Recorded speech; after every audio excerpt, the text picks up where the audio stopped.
evening. World number one, Iga Swiatek. She has beaten Coco Gauff in straight sets, which took 1 hour and 8 minutes, but it was all the way a one-way affair for the world number one Polish girl, Iga Swiatek. She's beaten Coco Gauff to become the French Open women's singles champion. I have with me Ankita Bhamri, former India tennis player, to look back on the match, the performance, the final itself, but more so what this means for women's tennis. Because what we've seen, Ankita, and I'm going to get to it in a while, but what we've seen is that we've seen a lot of different players win different Grand Slams. But what Iga Swiatek has done now is that she's extended her match-winning streak to 35, which is the best ever since Venus Williams, and it's the best. I mean, she holds that record now with Venus Williams in the millennium. So what we are potentially seeing is the rise of a star in women's tennis. So that augurs well for women's tennis, but how good was she? Right from the beginning, didn't let the 18-year-old settle down. It was truly a remarkable victory, I would say. It's not just one star in the making. I think it's a whole new generation of new rivalries, new victories, and a lot more young tennis players, in complete contrast to the men's tennis, who we will be seeing, I think, for years to come on this stage, incredible stage, just like we saw today at Roland-Garros. I think it was so good. I mean, there was so much at stake here, and that 35 win takes a huge toll mentally, physically, and I think the way she did it in style today was truly commendable.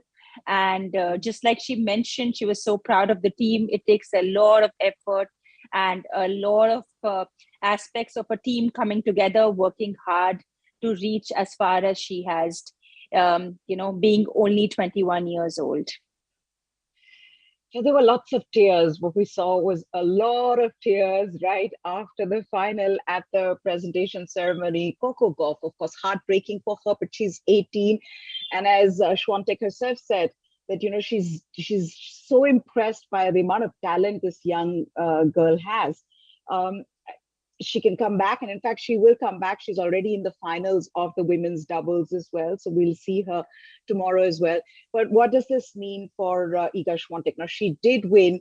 She's already got one French Open title to her name in 2020, but this was important for her because this is the correct culmination of that 34 match winning streak, where she ends up winning a Grand Slam again. I mean, and she would have been nervous because anything less than the French Open trophy, wouldn't fit this finale. There are various milestones that one wants to achieve and tick mark off their list, and obviously winning Grand Slams is really the topmost on that order. I mean, you want to be world number one, you want to win the Masters, you want to win all those majors, but the culmination and the icing on the cake is always a Grand Slam title. That's what puts you on the stage, on the center stage, and that's what gives you, that's a trophy that says, yes, you've done it, you've achieved all that you've dreamed of. So I think she has definitely tick that off her list, not just winning it once, but winning it again. And I think that makes the win what makes the win even more sweeter is that she's come off an incredible hard court season, moving into a remarkable clay court season as well, with Rome, with Indian Wells, Miami. She's been playing all these players, and the finesse, the fitness, the game that we saw today was clearly above par than all the other players that we saw in this tournament. I mean, look at the convincing victories that she's had, especially in going into the second week of this tournament. She truly deserved this win. Absolutely. And the way the final itself started. I mean, you knew that both players would be nervous, but Coco Gauff, of course, far more nervous than Iga Swiatek. She's been there in a final before, has won the French Open. But for this 18-year-old, what does this mean? When you look at her, we've seen a lot of young players come through impress everybody, and then somewhere just disappear. With Coco Gauff, also, this was important for her. Of course, came into limelight in 2019 as she beat Venus Williams in the first round at Wimbledon. Everybody started talking about her. Of course, she got a lot of endorsements after that. And, she's also been very vocal about gun violence. And last match that she won, she said it. But more than that, for her to be in this final, this just also goes on to show that, there was this promising young talent, but it wasn't a flash in the pan. She has a lot of potential. And, of course, there is some amount of improvement needed, but still has a lot of potential. So she can be very proud of how she's performed in this tournament. I think from what we saw on and off the court was a very grounded, aware 18-year-old, who definitely knew how to conduct herself on and off the court. When she talks about the world other than tennis, we see her view, we see very strong views and opinions from her. While she's on the court, I think she's handled herself very maturely, because at this young age, there is a lot that, is riding on your shoulders, and you can get carried away, especially when it comes to such big stages. So I think she hasn't had a lot more wins this year coming into Roland-Garros. I think her win-loss numbers have been more or less similar. And I think one didn't expect her to go and reach the finals, and which is what she said. She said she's taking it one match at a time. And she was a bit shocked and surprised to have reached this final. But, it takes a loss and a finals to win many more. So I think this is just the beginning. This is her enjoying the stage, understanding what it means to stand here. A runners-up is a very big trophy. We cannot discount that. But I think she played against an opponent who has been here, who has been handling the pressure, the nerves for quite longer than Gauff. Obviously, this year being one of her best years so far on the tour. And I think there was, the stage can be overwhelming. It can be difficult. And we saw that nervous start. And we did think that she would recover in the second set with the 2-love lead. But Swiatek was just very, very quick to turn it around. In the second set, you did feel like things could get interesting with Coco Gauff breaking Swiatek in the first game itself. And you were like, okay, maybe she might turn this around, but it wasn't to be. Like we've been saying, she's been in such tremendous form, Swiatek. It's difficult to stop her at this moment. But just talking also about women's tennis now, overall, I was looking at some stats, Ankita, and since 2010, we've had 9, I think, or 10 different world number one. Every Grand Slam, you'll see somebody else winning it.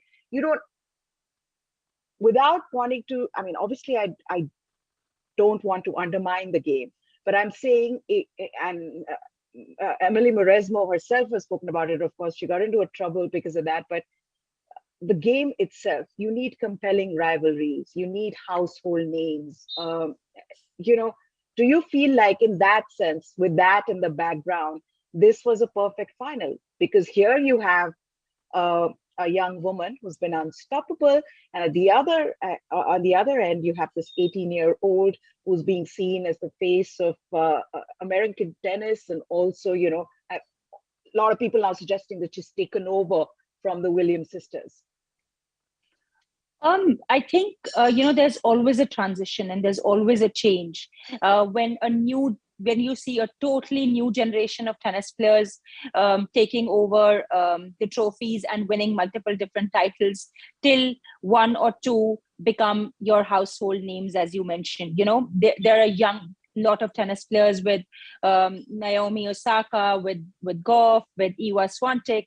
They're all very young, and they're all just starting their wins in these major tournaments, what we call the Grand Slams. So I think it's just a matter of time when we'll see those heavy numbers coming in with rivalries and with a lot of them playing each other again and again. Both the players, as you must have heard, were equally they were very grateful that they won, and they were very heartening to see. It was very heartening to see that they were praising each other, and they did admit that they would be playing against each other in many more Grand Slams to come.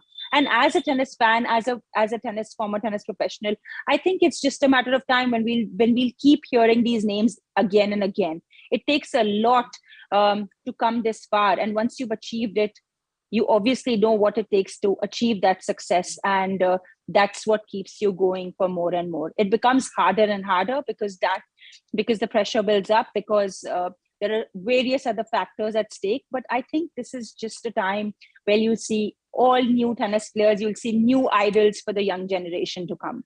So I think it's a great sign.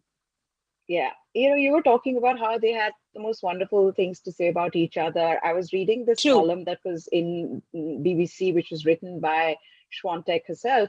And she's spoken about the time when Coco Gauff went on to win the 2018 girls final in French Open. And she's spoken about it, and she's talked about how somebody who was younger than her just was playing so well, and that they were all in awe of Coco Gauff and how well she was playing in that tournament. Eventually, I think she lost in the semifinals, and Coco Gauff went on to win the title. True. Yeah. So it's nice to see that, maybe potentially a rivalry developing there as well. But talking about rivalries now, we're also looking forward to the men's singles. We're all excited about that. Can Rafael Nadal create history? That's what everyone's talking about. But it was heartbreaking to see Alexander Zverev just hobble off the court. I mean, that looked painful, and he was in obvious pain. But just the way Rafael Nadal also reacted to the whole situation, that's typically Rafa. He genuinely, I think we were robbed of a great match, a great 5-set match, and potentially a match to have been talked about. So I think that was sad, and I was very heartwarming to see what Rafa did, being a true gentleman, of the sport. But these are things that one has to take in their stride. Injuries and upsets and are a part and parcel of a tennis player's life, and all the tennis professionals are well aware of such situations. Okay, what are you looking forward to now, Rafael Nadal? Can he get the 14th? Like I mentioned before, I've always had a very strong feeling that this is going to go his way, and he's been unstoppable throughout this tournament. And I think most of our bets are going to be placed on him, though his opponent had a rather great match against Cilic as well. I'm sure he's going to come out all guns blazing, but will Rafa be able to be, will he be unstoppable, or will we see an upset victory? I really don't know, but I'm looking forward to a great evening of tennis, and with an inkling that he is going to pull through, and with more majors and very, very heavy numbers, in the history books to come. Yeah.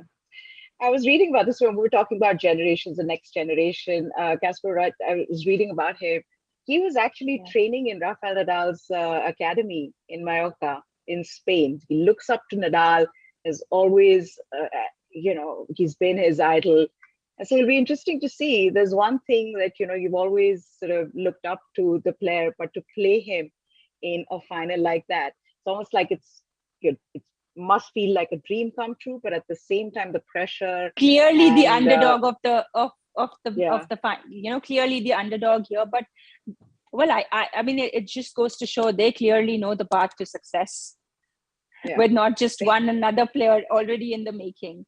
They clearly have got it all right. We need to know what the secret to reaching Grand Slam finals is all about. But tennis is such a mental game. It's with Iga Swiatek. I mean, the French Open winner. She has a whole team with her. She also mentioned the role that her sports psychologist plays.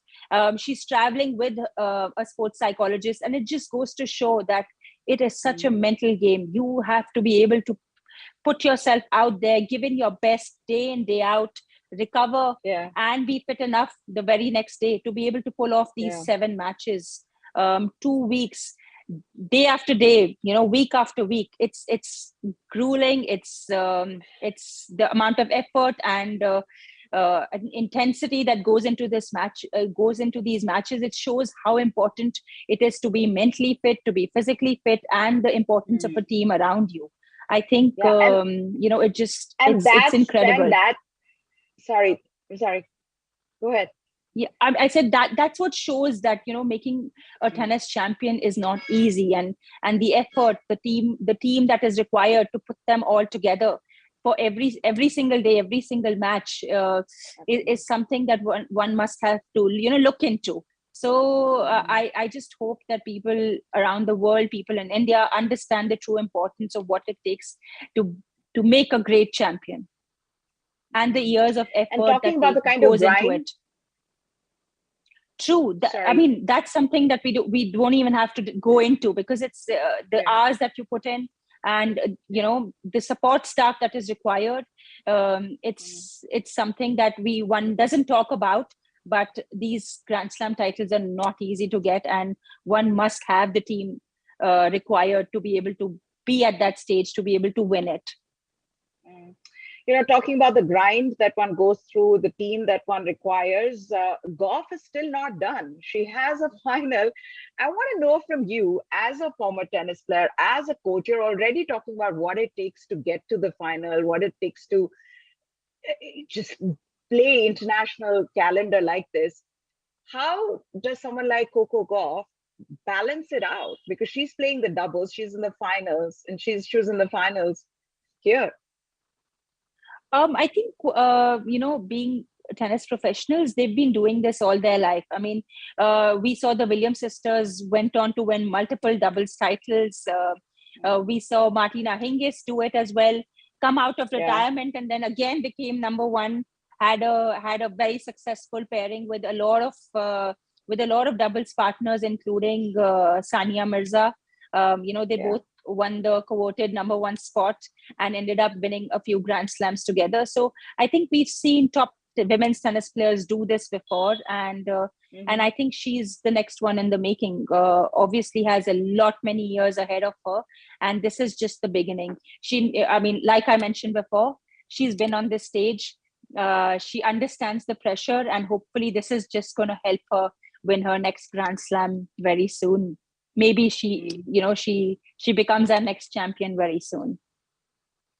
I hope she does. But talking about who can become a champion now, Casper Ruud would be fancying that. Of course, he's up against the best player on clay.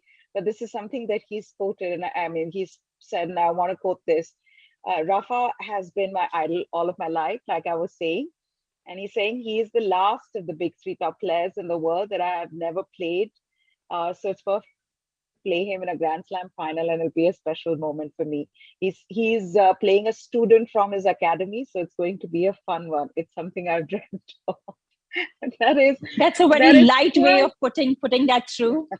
But I think he just has to go out there and give it his best. He definitely has nothing to lose, and I think he needs to keep the situation. He needs to be level-headed and mentally very strong to face the situation, because Rafa has been here many times, and Yeah, he's tasted success, so he knows what's required, and he knows absolutely. what to do getting into this match. Mm, So with Rod he has to be very sure, very confident, go out there, play his game. He correct. has nothing to lose, and Mm, it has to be one of his best tennis of his life if he wants to to win this. overcome.